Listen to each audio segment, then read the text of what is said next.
रहे हैं टीएफडी India news 24। टीएफडी India news 24 में आप सभी दर्शकों का स्वागत है। मोदी सरकार में मोदी शाह की नींद उड़ी, 300 सांसद इंडिया के पास, इस तरह की बातें अब कही जाने लगी हैं। यानी कि इंडिया गठबंधन का प्रयास जो है वह सफल होता हुआ नजर आ रहा है और इस प्रयास के तहत मोदी की सरकार जाती हुई भी नजर आ रही है। इंडिया गठबंधन के इतने हमलावर होने का अब यह राज खुलता जा रहा है कि इंडिया गठबंधन अब अपने आप को एकजुट करने के साथ साथ सत्ता परिवर्तन की तरफ बड़ी तेजी से आगे बढ़ रहा है। जैसा मैंने सुबह के कार्यक्रम में आप दर्शकों को कहा था कि अखिलेश यादव गए हुए थे, चंद्रबाबू नायडू के बड़े बड़े नेताओं से हैदराबाद में मुलाकात हुई, बातचीत हुई, चंद्रबाबू नायडू को संदेश भी अपना पहुंचवाया और चंद्रबाबू नायडू की तरफ संदेश भी मिलता नजर आ रहा है। लेकिन अब महाराष्ट्र से जो चीजें आ रही हैं वह तो बड़ी चौंकाने वाली है। एकनाथ शिंदे और भारतीय जनता पार्टी में तो बहुत ज्यादा तनाव वाली परिस्थिति बनी हुई है। यानी कि अब एकनाथ शिंदे ने अपने बेटे को शरद पवार के पास भेजा था। एकनाथ शिंदे ने अपने बेटे को शरद पवार से मिलने भेजा था। यानी कि अब यह तय होता हुआ नजर आ रहा है कि इंडिया गठबंधन सरकार बनाएगी तो शरद पवार के चेहरे पर एकजुटता आनी है महाराष्ट्र से। और उद्धव ठाकरे भी अब कहीं ना कहीं भाजपा से जो एक जुड़ाव वाली परिस्थिति हो रही थी, जिसको लेकर के प्रधानमंत्री नरेंद्र मोदी, रक्षा मंत्री राजनाथ सिंह और महाराष्ट्र के सीएम देवेंद्र फडणवीस जो मिलने गए हुए थे, राज ठाकरे के बेटे के साले की शादी थी। राज ठाकरे के बेटे के साले की शादी में गए हुए थे ये लोग मिलने के लिए। वह मिलना था उनसे, राज ठाकरे और उद्धव ठाकरे चूंकि उस शादी में आ रहे थे, मिलना था, इसके लिए गए थे क्योंकि एकनाथ शिंदे का तकरार लगातार बना हुआ है महाराष्ट्र के अंदर। अब एकनाथ शिंदे, इस चीज को हम लोग समझने का बहुत प्रयास करेंगे कि आखिर क्या 300 सांसद इंडिया गठबंधन जुटाने में कामयाब हो गया। यानी कि एनडीए गठबंधन के बाद पास 293 सांसद है और अगर कांग्रेस के इंडिया गठबंधन के पास 300 सांसद आ जा रहे हैं तब तो यह बहुत बड़ी उपलब्धि है। इसे हम लोग समझने की कोशिश करेंगे, लेकिन उसके पहले यह समझने की कोशिश करेंगे कि मोदी सरकार में भगदड़, मोदी शाह की नींद उड़ी, 300 सांसद इंडिया के पास। इसे समझने की थोड़ा जरूरत है कि आखिर मोदी सरकार में भगदड़ का क्या कारण है। अब सबसे पहली चीज कि मोदी और शाह का विरोध खुद ही के पार्टी भाजपा के अंदर और जो संस्थापक इसका है, मतलब भारतीय जनता पार्टी का कर्ता धर्ता जो जन्मदाता है आरएसएस और भाजपा के अंदर जो बात बिगड़ रही है वह बात नरेंद्र मोदी को बैकफुट पर ला करके खड़ी कर रही है। अब कहा यह भी जा रहा है कि नरेंद्र मोदी को हटाने के लिए और इनकी विदाई के लिए आरएसएस, विश्व हिंदू परिषद और भारतीय जनता पार्टी के कुछ लोग जो नरेंद्र मोदी के कार्यों से खुश नहीं है, नरेंद्र मोदी की आदतों से खुश नहीं है, नरेंद्र मोदी की नीतियों से खुश नहीं है, यह मिल करके और नरेंद्र मोदी को बैकफुट पर लाने के लिए एक एक खुलासे करते जा रहे हैं और जो भी चीजें हैं अंदर की बातें वह बाहर लीक कर रहे हैं। यह तो होता नजर आ रहा है क्योंकि जिस तरह से अचानक अयासी वाली एक बात जो आई है वह सभी को चौंका दी, लेकिन प्रधानमंत्री नरेंद्र मोदी ने अपने पैर पर कुल्हाड़ी नहीं मारी है, कुल्हाड़ी पर कई दफा पैर दे मारा है। आरएसएस को विद्रोह करने के लिए एक्टिव कर दिया इन्होंने। क्या ना कि अपनी आदतों से वंदे मातरम की चर्चा होने के बाद आरएसएस बहुत खिलाफत हो गया है मोदी के, क्योंकि वंदे मातरम के तहत यह हर कोई जानता था कि आरएसएस ने 52 सालों तक हमारे देश के आजादी मिलने के बाद 52 सालों तक हमारे देश का तिरंगा नहीं फहराया था। जब अटल बिहारी वाजपेयी प्रधानमंत्री बने थे तब झंडा फहराया गया। जब अटल बिहारी वाजपेयी ने आरएसएस के हेडक्वार्टर जाने से इनकार कर दिया, कहे कि मैं देश का प्रधानमंत्री हूं और आप झंडा तो फहराते नहीं हो तो हम आपके पास नहीं आ सकते, तब झंडा फहराया गया था।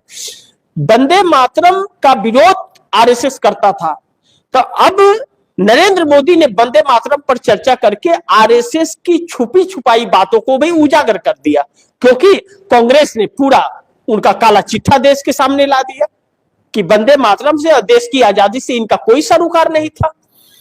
अब ऐसे में यह बुरा लग गया, जो आरएसएस को एक संस्था का नाम दे दिया इन्होंने।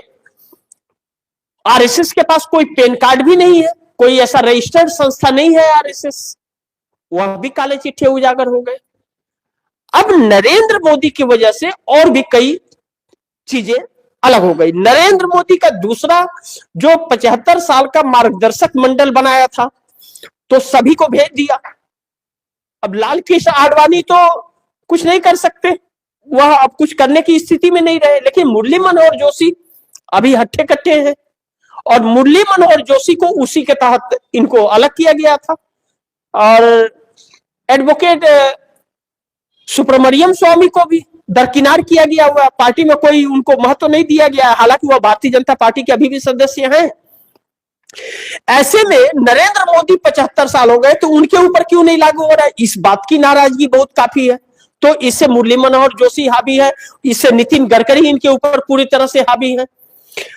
अब इंडिया गठबंधन जो है इनको हर मोर्चे पर घेर रहा है, और इनकी नीतियां फैल रही हैं। जीडीपी को लेकर के झूठे आंकड़े देते हैं, रोजगार को लेकर के झूठे आंकड़े देते हैं, विदेश नीति फेल हो चुकी है, यह सारी चीजें लिख किया जा रहा है। लेकिन पीएमओ के अंदर जो भ्रष्टाचार चल रहे थे और जो इस्तीफे हुए, और पीएमओ के अंदर से जो हैंडल किया जा रहा था, उसके भी खुलासे बाहर किसने रिपोर्ट लाई हुआ, ताकि कांग्रेस इतनी हमलावर हो गई। आप मीडिया को तो मैनेज कर सकते हो, सोशल मीडिया को कैसे मैनेज करोगे आप? वह तो खबरें फटाफट निकलनी शुरू हो गई, तो बैकफुट पर आ गए। तो आरएसएस अब खुद को बचाने के लिए, आरएसएस खुद के संगठन को बचाने के लिए नरेंद्र मोदी को हटाने के लिए हर संभव प्रयास कर रहा है।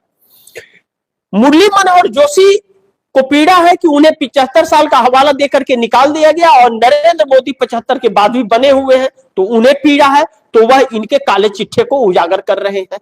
और विपक्ष इस बात से हमलावर है कि यह इस देश के लोकतंत्र और संविधान का हनन कर रहे हैं, तो इसके लिए अब इनको घेरने की तैयारी। तो जब इस्तीफे हो गए और अब लग रहा है कि मोदी सरकार जा रही है, और यह जो उनके लोग भी उनके साथ नजर नहीं आ रहे हैं, तो एनडीए गठबंधन के जो सहयोगी दल है वह इंडिया गठबंधन की तरफ अपने कदम बढ़ा रहे हैं, और इंडिया गठबंधन अपनी सरकार लाने का, बनाने का एक प्लान तैयार कर लिया, रणनीति बना ली, उसके तहत काम कर रहा है। और इंडिया गठबंधन के लोग, बड़े बड़े लोग जाकर के बड़े बड़े नेताओं से मिल रहे हैं, जैसे अखिलेश यादव को बहुत बड़ी जिम्मेदारी दी गई है इंडिया गठबंधन को भी एकजुट करने का, और नायडू, नीतीश, ममता सबसे बात करके सबको के चंद्रशेखर राव तेलंगाना के बीआरएस के मुखिया, उनको सबको लाने की।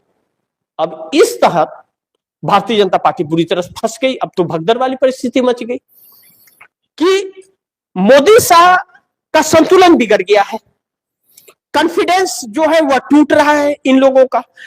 ऐसे में 300 सांसदों का जो चर्चा हो रहा है, इस पर हम चर्चा करें कि ये 300 सांसद कैसे हो रहे हैं। 243 सांसद इंडिया गठबंधन के पास में है टोटल। अब 243 के बाद में 16 चंद्रबाबू नायडू के, जिन्हें अखिलेश यादव ने संदेश भेजा, जिनके नेताओं से हैदराबाद में जाकर के मुलाकात करके आए हैं अखिलेश यादव, तेलुगु देशम पार्टी के सभी नेताओं से, कांग्रेस के मुख्यमंत्री रेवंत रेड्डी के से मिले, सबसे के चंद्रशेखर राव सबसे मुलाकात करके, वहां प्रेस कॉन्फ्रेंस करके बात कह के भी आए कि हमें सब साथ दीजिए आप लोग। तो चंद्रबाबू नायडू के 16, पवन कल्याण के 2, 18 सांसद वहां से आ रहे हैं, और एकनाथ शिंदे के साथ 18 साथ 25 और 26 अजीत पवार के, नीतीश कुमार के 12, तो 18 7 25 1 26 और 12 36 38 हो गए यार, 38। जैन चौधरी के 2, यानी कि 40 हो गए। अनुप्रिया पटेल के 1, 41 हो गए। जीतन राम मांझी के 1, 42 हो गए। लेकिन 42 हुए या तो बाकी के कौन है? यानी कि चिराग पासवान के लोग भी आ रहे हैं, इसका मतलब चिराग पासवान के लोग भी इसका मतलब आ रहा है। कुछ निर्दलीय है जो किसी भी पार्टी में नहीं है, जैसे असुद्दीन ओवैसी, न इंडिया में न एनडीए में, चंद्रशेखर न इंडिया में न इसमें, निर्दलीय भी है। पप्पू यादव, उनकी काउंटिंग नहीं होती है, वो कांग्रेस के हैं लेकिन निर्दलीय से सांसद है। यानी कि 300 सांसदों को एकजुट करने में सफल हो गया है इंडिया गठबंधन।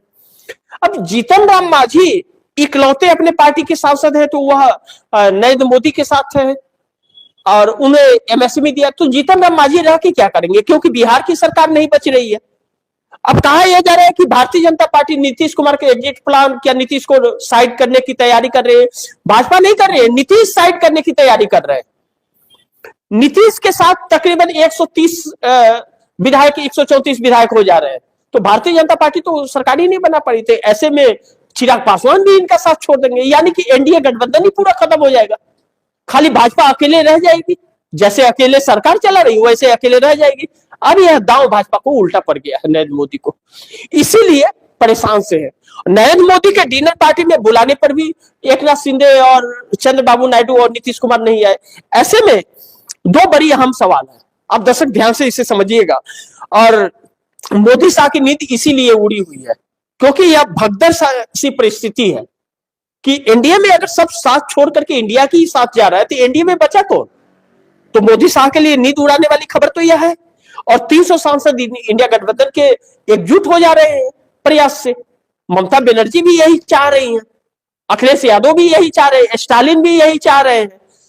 और अब उद्धव ठाकरे और शरद पवार वाला दांव इनका फेल हो गया क्योंकि एनडीए ही खत्म हो रहा है, एनडीए ही इंडिया में शिफ्ट हो रहा है, तो वह क्यों एनडीए में आए। ऐसे में इंडिया गठबंधन की तैयारी 300 सांसदों के साथ नई सरकार बनाने की, पहली चीज। और दूसरा, मोदी फंस गए अपने ही जाल में, संतुलन नहीं बना पाए एनडीए गठबंधन में। अब इंडिया गठबंधन की यह जो तैयारी 300 सांसदों की है कि 243 हमारे हैं और बाकी आ जाएंगे तो वह हो जाएगा 300।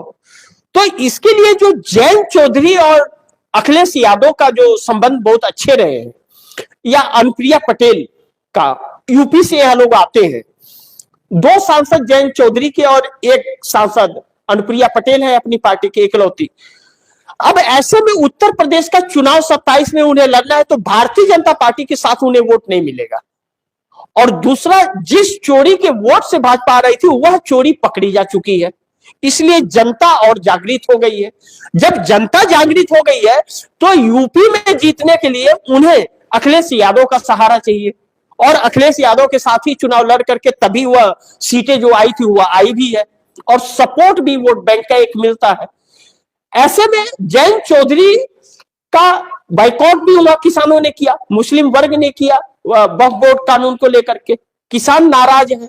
ऐसे में जयंत चौधरी का उत्तर प्रदेश में सफाया हो जाएगा अगर समाजवादी पार्टी की बात नहीं माने तो जयंत चौधरी मोदी का साथ छोड़ करके अखिलेश यादव की बात मानने के लिए तैयार नजर आ रहे हैं। दूसरी तरफ अनुप्रिया पटेल, ओम प्रकाश राजभर, संजय निषाद उत्तर प्रदेश के, यह जो है यह अखिलेश यादव के साथ ज्यादा कंफर्टेबल है और यह चुनाव लड़के अपनी सीटें भी कुछ निकाल सकते हैं।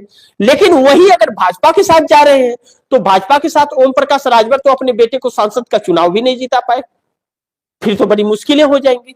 तो वह भी, संजय निषाद भी और उपेंद्र कुशवाहा भी, अनुप्रिया पटेल भी, जयंत चौधरी, यह सब के सब अखिलेश यादव के साथ आते हुए नजर आ रहे हैं। यानी कि व्यवस्था बदलने की पूरी तैयारी उत्तर प्रदेश में सेट हो गई इंडिया गठबंधन की।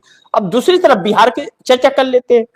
बिहार में नीतीश कुमार के 12 सांसद हैं, जीतन राम मांझी इकलौते हैं, 13 हुए, उपेंद्र कुशवाहा के कोई नहीं है। लेकिन बिहार के अंदर नीतीश कुमार के अलावा सरकार बना ही नहीं सकता कोई, और नीतीश कुमार के साथ उपेंद्र कुशवाहा और जीतन राम मांझी दोनों हैं।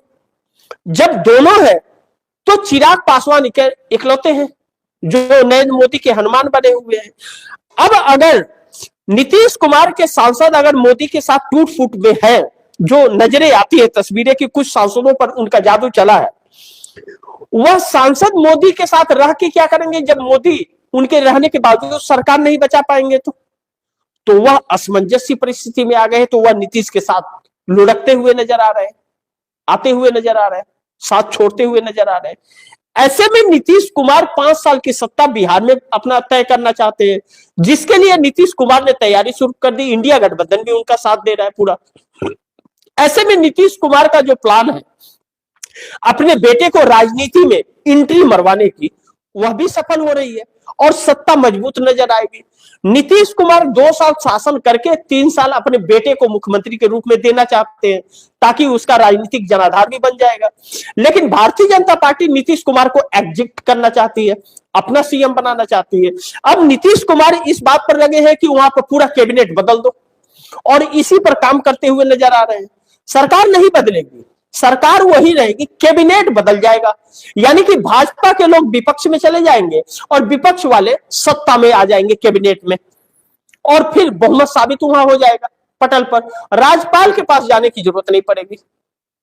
और भारतीय जनता पार्टी का सिंगल लार्जेस्ट पार्टी बनने के बाद भी दांव फेल हो गया। अब Nitish Kumar single largest party बनने जा रहे हैं। कई विपक्ष के विधायकों को अपनी पार्टी में शामिल करने जा रहे हैं। तो अब उनके सांसद जो मोदी के साथ है, वह नर्वस वाली परिस्थिति की नीतीश ने तो खेल ही बदल दिया। तो इसे नीतीश को छोड़ देंगे तो हमारी राजनीतिक कैरियर हो जाएगी खराब। मोदी अगर सत्ता से चले गए तो चुनाव क्या जिताएंगे, खुद ही नहीं जब जीत पाएंगे। तो यह एक असमंजस परिस्थिति, तो वह भी साथ छोड़ते हुए नजर आ रहे। एक भगदड़ सी परिस्थिति मच रही है। ऐसे में नीतीश कुमार अपने प्लान पर काम करना शुरू कर चुके हैं। दूसरी चीज, अब महाराष्ट्र में आ जाइए। महाराष्ट्र में एकनाथ शिंदे और अजीत पवार के समर्थन से भारतीय जनता पार्टी की सरकार चल रही है। हालांकि single largest party Bharatiya Janata party Maharashtra में है, लेकिन सिंगल लार्जेस्ट पार्टी के पास बावजूद बहुमत नहीं है उसके पास। बिहार वाले हालात हैं। तो एकनाथ शिंदे और अजीत पवार के दम पर है। तो एकनाथ शिंदे अगर छोड़ देते हैं, अजीत पवार साथ रहते तो काम चल जाएगा। लेकिन शरद पवार को अगर प्रधानमंत्री बनाया जा रहा है तो भतीजा क्यों भाजपा के साथ रहेगा, वह भी चले जाएंगे। इससे भाजपा को 2 नुकसान हो रहे हैं। एक कि एकनाथ शिंदे छोड़ेंगे तो घर वापसी उद्धव ठाकरे के साथ करेंगे, तो उद्धव ठाकरे के साथ जाएंगे तो शिवसेना एक हो जाएगी। और शरद पवार अगर प्रधानमंत्री का चेहरा बनते हैं तो अजीत पवार शरद पवार के साथ आ जाएंगे, यानी कि दोनों एनसीपी एक हो जाएगी फिर, यानी कि भाजपा फिर अकेली हो जाएगी। शरद पवार 9 सांसद के साथ हो जाएंगे, 8 उनके पास है, एक भतीजे के पास, तो 9 हो जाएंगे। और उद्धव ठाकरे 9 के साथ है, तो 9 के साथ 7 और मिल जाएंगे, तो वह 16 हो जाएंगे। यानी कि भारतीय जनता पार्टी 9 पर रहेगी, लेकिन शिवसेना 16 हो जाएगी और एनसीपी 9 हो जाएगी। यानी कि भारतीय जनता पार्टी की सत्ता पश्चिम बंगाल महाराष्ट्र में भी चली जाएगी, और जो 2 टुकड़े हुए थे 2 पार्टी के, वह एक हो जाएंगे। तो भारतीय जनता पार्टी के लिए आने वाला रास्ता मुश्किलों भरा हो जाएगा और महाराष्ट्र की सरकार गिर जाएगी। यानी कि महाराष्ट्र की सरकार भी गिरती है और सांसद भी चले जाते हैं हाथ से। ऐसे में मोदी सरकार फिर परेशान हो जाती है या दिल्ली में, क्योंकि फिर यह भगदड़ वाली परिस्थिति मच जाती है। ऐसे में इंडिया गठबंधन चंद्रबाबू नायडू की तरफ जो पासे फेंक रहा है, और के चंद्रशेखर राव बीआरएस के जो मुखिया, उनकी बेटी के कब तक खुद सांसद है। अब ऐसे में इंडिया गठबंधन के पास तो 300 सांसद हो जा रहे हैं।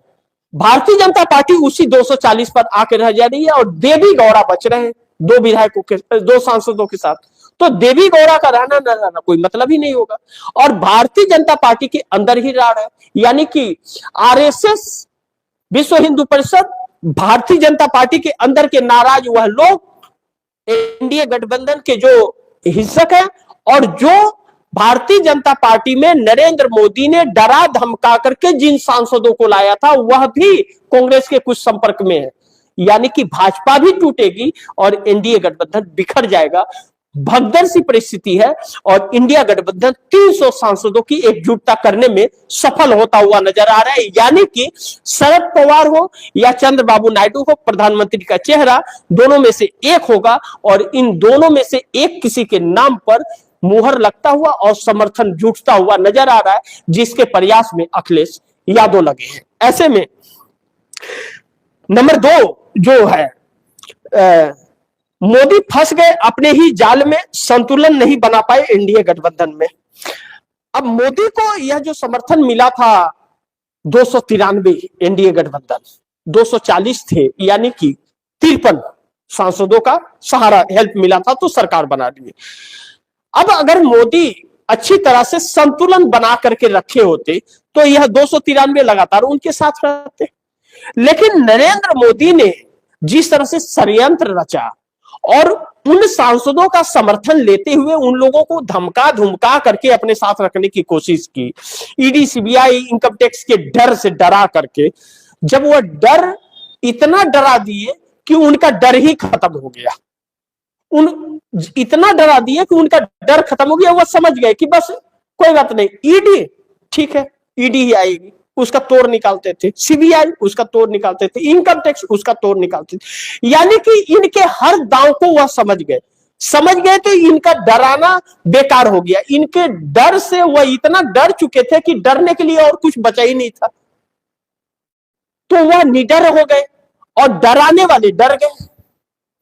अब ऐसे में नरेंद्र मोदी की सत्ता हिल रही है, जो इनके लिए अब बहुत भारी पड़ रही है। वह संतुलन जो बनाए रखना था वह बनाने में मोदी विफल हुए संतुलन को, जिसका नतीजा यह निकल रहा है कि सत्ता गवा करके इन्हें कीमत चुकानी पड़ रही है। इसीलिए मैंने कहा मोदी सरकार में भगदड़ और मोदी शाह की नींद उड़ी और 300 सांसद इंडिया के पास। मैं इसी के साथ आप दर्शकों से इजाजत चाहूंगा, लेकिन आप दर्शकों से गुजारिश करूंगा इस खबर को ज्यादा से ज्यादा शेयर करें, अपने दोस्तों को भी कहे आगे शेयर करें। आपने अगर चैनल को सब्सक्राइब नहीं किया सब्सक्राइब कर लीजिए, अपने दोस्तों को भी कहिएगा चैनल को सब्सक्राइब करें।